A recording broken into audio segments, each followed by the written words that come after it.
इस दुनिया में आए हैं, जिएंगे जीवन और एक दिन हम दुनिया से विदा हो जाएंगे। यहां शाश्वत कुछ नहीं है। यहां जो भी है वह विनाशिक है, परिवर्तनशील है।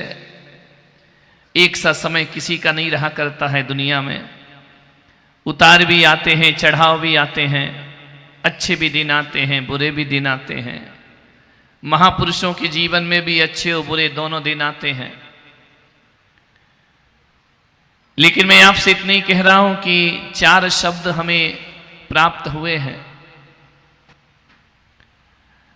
वह 4 शब्द कोई शब्द नहीं, वो 4 वेद हैं। वो 4 वेद ही नहीं, 4 जैनों के अनुयोग हैं।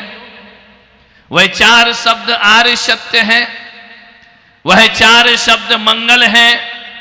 वह 4 शब्द शरण है। वह 4 शब्द उत्तम है। वह 4 शब्द जिसमें जीवन की कहानी समाई हुई है। पूरा जीवन उन 4 शब्दों में समाया हुआ है। सुबह से शाम की जिंदगी उस 4 शब्द में है। उन 4 शब्दों के पीछे दुनिया भाग रही है, बेहताशा भाग रही है, पागल बन रही है।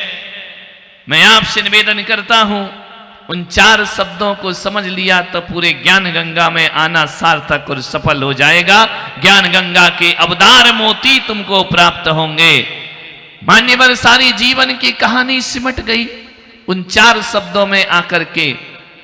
दुनिया में वह 4 आर्य सत्य हैं, वो 4 धाम हैं, वो 4 तीर्थ हैं।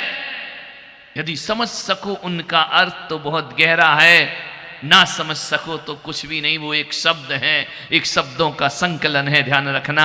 और एक बात याद रखना, दुनिया हकीकत में शब्दों से नहीं, दुनिया में परिवर्तन अर्थों से आया करता है। शब्द तो शब्द होते हैं, पुद्गल होते हैं, अर्थ में हमारी भावना समाहित हुआ करती है। मान्यवर वो 4 शब्द हैं। यदि कोई है तो कुछ कुछ कुछ, बहुत कुछ, सब कुछ। 4 शब्द, 4 शब्द। कुछ बोलो, कुछ कुछ, बहुत कुछ, सब कुछ। ध्यान रखना मान्यवर, 4 शब्द, 4 आर्य सत्य है ये, 4 शरण है ये। इस दुनिया में ऐसे लोग हैं जिन्हें कुछ मिलता है, कुछ ऐसे लोग हैं जिन्हें कुछ कुछ मिलता है, और कुछ ऐसे हैं जिन्हें बहुत कुछ मिलता है। लेकिन दुनिया में एक भी ऐसा नहीं है जिसको सब कुछ प्राप्त होता हो। ध्यान रखना, सब कुछ तो दुनिया में किसी को नहीं मिलता, आज तक नहीं मिला है। मैं आपको प्रवचन दे रहा हूं, मुझ पुलक सागर को भी सब कुछ नहीं मिला है। ध्यान रखना, किसी को कुछ मिलता है, किसी को कुछ कुछ मिलता है, किसी को बहुत कुछ मिलता है। लेकिन सारी दुनिया यदि बेहताशा भाग रही है तो सब कुछ के लिए भाग रही है। आदमी सोचता है सब कुछ मुझे प्राप्त हो जाए, सारी दुनिया की संपदा मुझे प्राप्त हो जाए, इसी में भागते जाता है, भागते जाता है। अरे किसी के कुछ सपने पूरे हो जाते हैं, किसी के कुछ कुछ सपने पूरे होते हैं, किसी के बहुत कुछ सपने पूरे होते हैं। लेकिन सपने तो सबके सब कुछ पूरे कभी नहीं हुआ करते हैं। ध्यान रखना, किसकी ख्वाहिशें हैं जो सब पूरी हो जाती हो। ध्यान रखिए मान्यवर, आपसे मेरा निवेदन है, मुश्किल ही नहीं, असंभव है इस दुनिया में तुमको सब कुछ मिल जाए। बहुत मुश्किल का काम है। जिंदगी निकल जाएगी, जीवन कम पड़ जाएगा, लेकिन आदमी को सब कुछ प्राप्त नहीं हो सकता है। बड़े बड़े राजे महाराजे, इनको सब कुछ प्राप्त नहीं हुआ। चक्रवर्तियों को सब कुछ प्राप्त नहीं हुआ। ध्यान रखना, बड़े बड़े नारायण को सब कुछ प्राप्त नहीं हुआ। बड़े बड़े आए यहां पर योद्धा, वो भी सब कुछ प्राप्त नहीं कर सके। सिकंदर आया, पूरी पृथ्वी पर राज्य करूंगा, नहीं मेरे भाई, वह भी एक दिन हार मानकर भारत से वापिस लौट जाया करता है। सब कुछ आज तक मुझे तो नहीं मिला, आपको मिला हो तो बताओ राजकुमार जी। सब कुछ वाला मामला, सब कुछ तो मुझे नहीं लगता किसी को मिला हो। ध्यान रखना, बहुत कोशिश कर लो, पूरी जिंदगी लगा दो, सांस लगा दो, सब कुछ किसी को नहीं मिला करता है। एक ना एक अभाव तो सबकी जिंदगी में रहता है। और मेरा तो रोज का धंधा है, जो भी आता है मैं पूछता हूँ क्यों भाई सब कुछ खुश हो। बोले महाराज वैसे तो बहुत कुछ है, सब है हमारे पास, लेकिन एक कमी, एक कमी, एक कमी, एक कमी तो सबके साथ लगी हुई है, ध्यान रखना। अमीर के घर में भी एक कमी होती है, मध्यम वर्गीय में भी एक कमी होती है, निम्न वर्गीय है वो कहता और तो सब कुछ है, लेकिन, बस ये लेकिन, किंतु, परंतु, ये चार शब्द हर आदमी की जिंदगी के साथ लगे रहते हैं। मान्यवर, मैं भी तुम्हें ज्ञान गंगा में सब कुछ नहीं दे सका, कुछ दिया बहुत, कुछ दिया और बहुत कुछ दिया, सब कुछ तो भगवान महावीर भी धरती पर सबको नहीं दे पाए, राम सबको नहीं दे पाए, कृष्ण जी सबको नहीं दे पाए। ध्यान रखना, सब कुछ ऐसे नहीं मिला करता है। दुनिया का गणित बड़ा सीधा सा गणित है, ध्यान रखना। दुनिया में जाया है उसे कुछ तो मिलता है, थोड़ा जोर लगा दे तो कुछ मिल जाता है, और तकदीर साथ दे दे तो बहुत कुछ मिल जाता है। लेकिन सब कुछ आज तक किसी को दुनिया में प्राप्त अच्छों को नहीं मिला। किसे सब कुछ मिला है? कृष्ण महल में, जेल में पैदा होते, महल में जीते हैं, जंगल से विदा हो जाते हैं, ध्यान रखना है। उनके जीवन के तीनों पन देखिए। बचपन, जन्म लिया तो जेल में, जीवन बीता तो द्वारिकाधीश बन करके बीता, और जब दुनिया से गए कोई उन्हें पानी पिलाने वाला भी जंगल में नहीं था, ध्यान रखिए। मान्यवर, सब कुछ किसको मिलता है? लंका जीती श्री राम ने, सीता की वापसी हुई, वापिस अयोध्या में वधारे, राज तिलक हुआ, राम राज आया, एक धोबिड़ा फिर खड़ा हो गया, ध्यान रखना, और उसने सीता का परित्याग करा दिया। सीता ने अग्नि परीक्षा दी, लव कुश को सौंपा पिता को।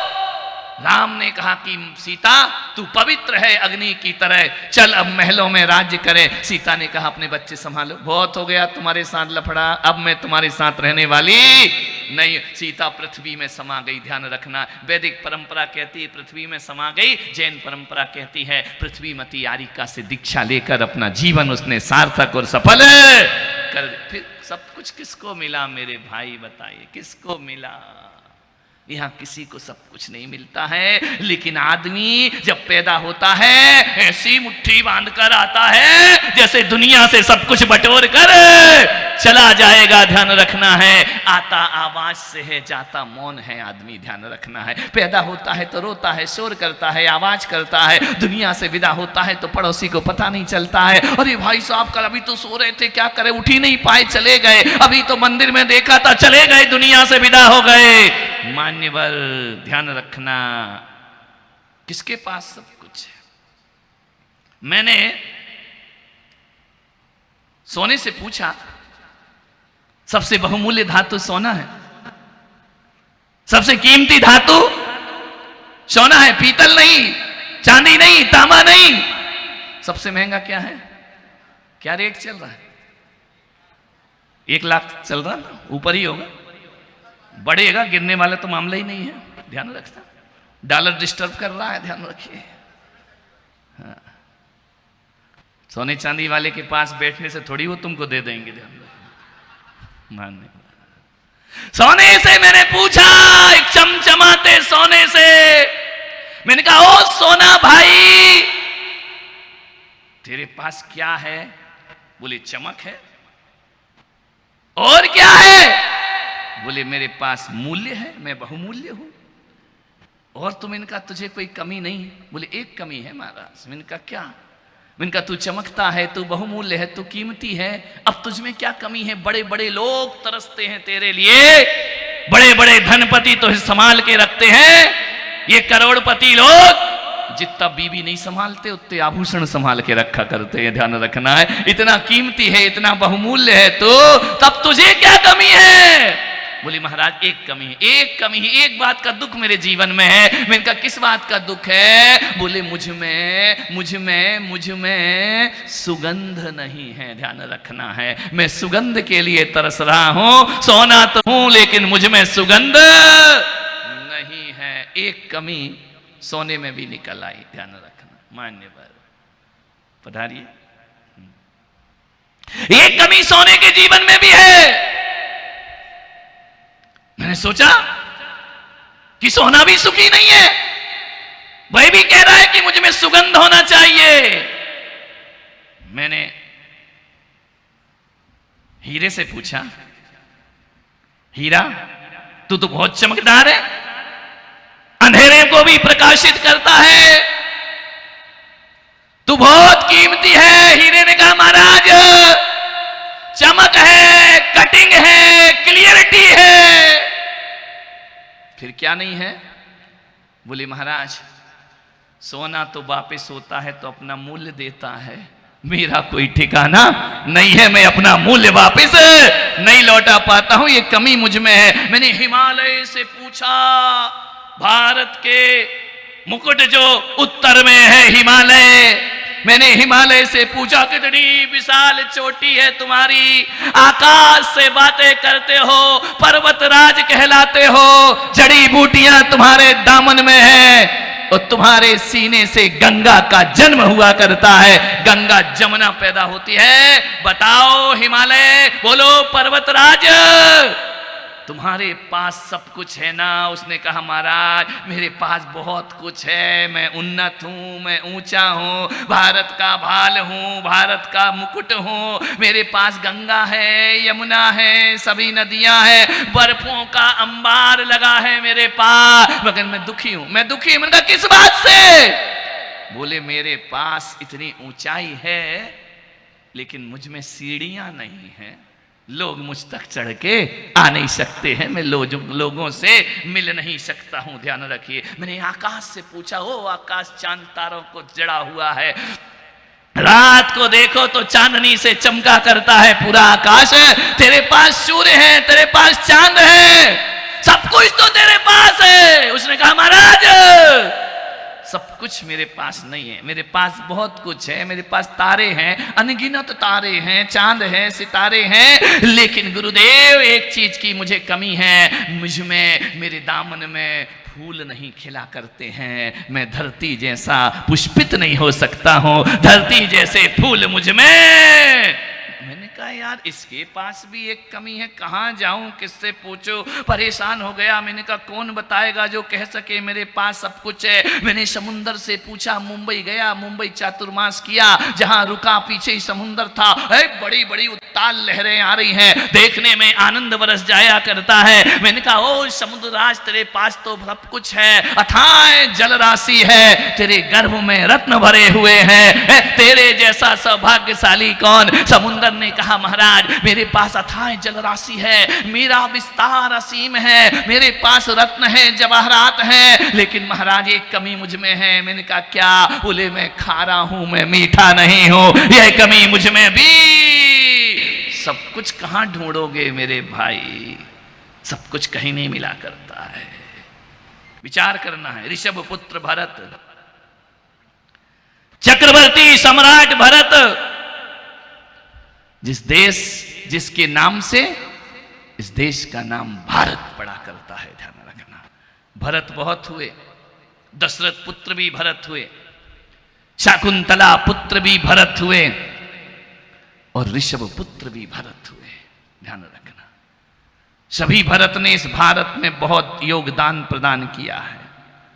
चक्रवर्ती सम्राट भरत, प्रथम तीर्थंकर ऋषभदेव के पुत्र, कर्म भूमि के संचालक। मैं नहीं, श्रीमद् भागवत जैसे पुराण में भी लिखा है, वैदिक पुराणों में। ये मैं इसलिए नहीं कि मैं जैन संत हूं इसलिए वकालत कर रहा हूं, नहीं, हमारे वैदिक ग्रंथों में, वैदिक शास्त्रों में, पुराणों में भी लिखा है कि इस देश का नाम भारत, ऋषभ पुत्र भरत से इस देश का नाम भारत पड़ा करता है, ध्यान रखना है। सुंदर वर्णन है उसमें भरत जी महाराज का, 5वां सर्ग उठाकर देखो श्रीमद् भागवत का, उसमें लिखा हुआ है। गरुड़ पुराण, विष्णु पुराण, सब में लिखा है कि ऋषभ पुत्र भरत से इस देश का नाम भारत। अजनाभ इस देश का नाम था, आर्यावर्त इस देश का नाम था, अजनाभ इस देश का नाम था। फिर बाद में सम्राट 6 खंड जीतने के बाद भरत चक्रवर्ती से इस देश का नाम भारत पड़ा करता है, ध्यान रखें। भरत जी महाराज छह खंड के अधिपति, समस्त पृथ्वियों को जीतकर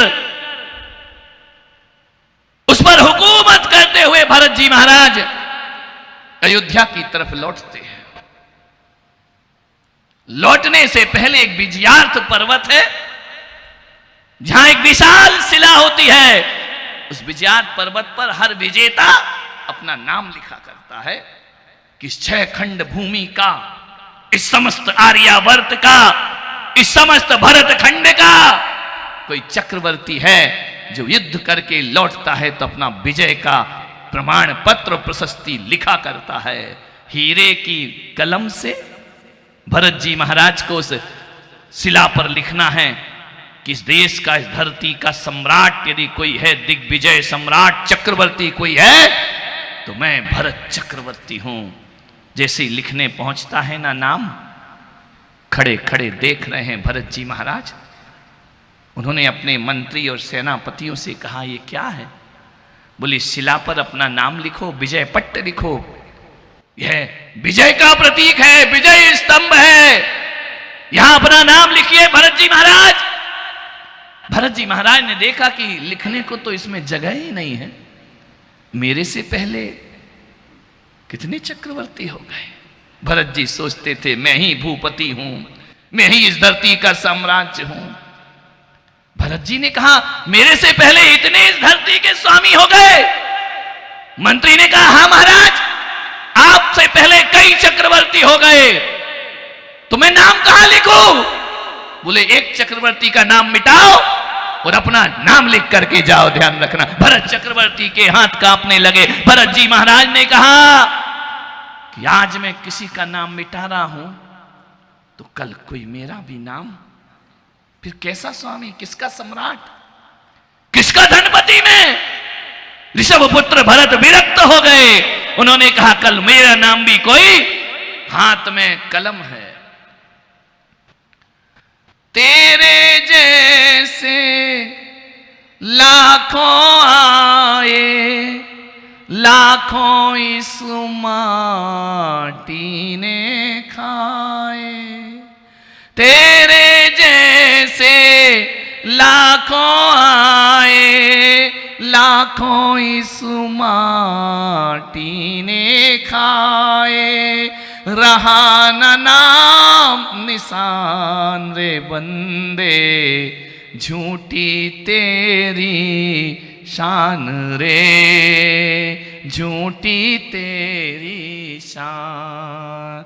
मत कर तू अभिमान रे बंदे, झूठी तेरी शान रे, झूठी तेरी